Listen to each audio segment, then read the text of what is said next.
ಸದಾನಂದ ಗೌಡರು ಇವತ್ತು ನಮ್ಮ ರಾಜ್ಯ ವಕೀಲರ ಸಂಘಕ್ಕೆ ಬಂದಿದ್ದರು.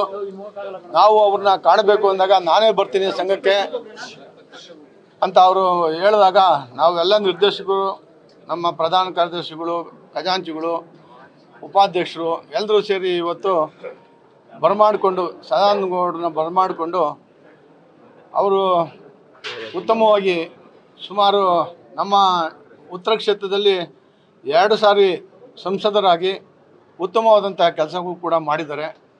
ಮತ್ತು ರಾಜ್ಯದಲ್ಲಿ ಈಗಾಗಲೇ ಅಸೆಂಬ್ಲಿ ಚುನಾವಣೆ ಆದಾಗ ನಮ್ಮ ಸಮಾಜದ ಉಪಮುಖ್ಯಮಂತ್ರಿಗಳಂತ ಡಿ ಕೆ ಶಿವಕುಮಾರ್ ಅವರು ಮುಖ್ಯಮಂತ್ರಿ ಆಗಬೇಕಾಯಿತು. ಕಾರಣ ಅವರ ಹೋರಾಟದ ಫಲವಾಗಿ 136 ಸೀಟ್ ಬರೋಕ್ಕೆ ಕಾರಣ ಆಯಿತು. ಆದರೂ 2 ವರ್ಷದ ನಂತರ ಕೊಡ್ತೀವಿ ಅಂತ ಹೇಳಿದರೆ ಇನ್ನೂ ಅದು ಕೊಡಬೇಕು. ಸದಾನಂದ ಗೌಡರು ಬಂದಿದ್ರು ನಮ್ಮಲ್ಲಿ.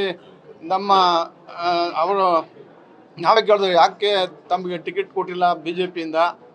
ನಮ್ಮ ಸಮಾಜದವ್ರಿಗೆ ಅನ್ಯಾಯ ಆಗ್ತಾ ಇದೆ. ಮೈಸೂರಲ್ಲೂ ನಮಗೆ ಅನ್ಯಾಯ ಆಗಿದೆ, ಬೆಂಗಳೂರಲ್ಲೂ ಅನ್ಯಾಯ ಆಗ್ತಾ ಇದೆ, ನಮ್ಮ CT ರವಿಯವ್ರಿಗೂ ಅನ್ಯಾಯ ಆಗಿದೆ. ಮತ್ತು ನಮ್ಮ ಸಮಾಜದ ಯಾವುದೇ ಪಕ್ಷದವರಾಗಲಿ ನಮ್ಮ ಸಮಾಜದವ್ರಿಗೆ ಸೀಟ್ಗಳನ್ನ ಕೊಡಬೇಕು. ಈಗ ಬೇರೆ ಜನಾಂಗದವ್ರಿಗೆ ಕೊಟ್ಟರೆ ಅಷ್ಟು ಸೀಟು, ಬೇರೆ ಜನಾಂಗಕ್ಕೆ 8 ಸೀಟ್ ಕೊಟ್ಟಿದ್ದಾರೆ ಈಗಾಗಲೇ.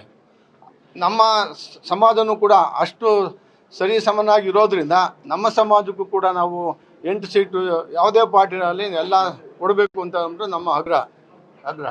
ಸರ್, ಈಗ ಕಾಂಗ್ರೆಸ್ ಸೇರ್ಪಡೆಗೆ ಮುಂದಾಗಿದ್ದಾರೆ ಅಂತ ಹೇಳಿ ರಾಜ್ಯ ಚರ್ಚೆ ಆಗ್ತದೆ. ಈಗ ತಾವು ಯಾವ ಒಂದು ಸಲಹೆಯನ್ನು ಕೊಟ್ಟಿದ್ದಾರೆ? ಅದು ಮಾಹಿತಿ ನಮಗಿಲ್ಲ. ನಾವು ಪೇಪರಲ್ಲಿ ನೋಡಿದ್ದಷ್ಟೇ.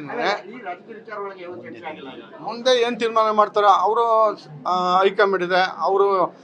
ಅವರ ನಡೆದು ಬಂದ ದಾರಿ ಗುರುತಿಸ್ತದೆ ಪಾರ್ಟಿ, ಅಥವಾ ಅವ್ರೇನು ತೊಗೊಂತಾರ ಅವರು ನಾಳೆ ಪ್ರೆಸ್ ಮೀಟ್ ಮಾಡಿ ಏನು ತೀರ್ಮಾನ ಮಾಡ್ತಾರೋ ಅದು ಭದ್ರ ಆಗ್ತದೆ.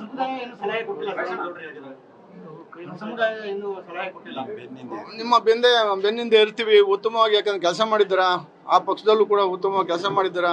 ನಿಮ್ಗೆ ಯಾಕೆ ಕೊಡೋದಿಲ್ಲ ಟಿಕೆಟು? ನಾವು ಇದೇ ರೀತಿ ಏನಾದ್ರೂ ಎಲ್ಲ ಸಮಾಜದವರು, ಎಲ್ಲ ಪಕ್ಷದವರು ಕೂಡ ನಮ್ಮ ಸಮಾಜಕ್ಕೆ ಕಡಿಮೆ ಸೀಟ್ ಕೊಟ್ಟಿದ್ದೆ ಆದರೆ ಯಾವುದೇ ಪಾರ್ಟಿ ಆಗಲಿ ಓಟ ಮಾಡ್ತೀವಿ ಅಂತಲೂ ಕೂಡ ನಾವು ಹೇಳಿದ್ದೀವಿ. ಅಲ್ಲಿ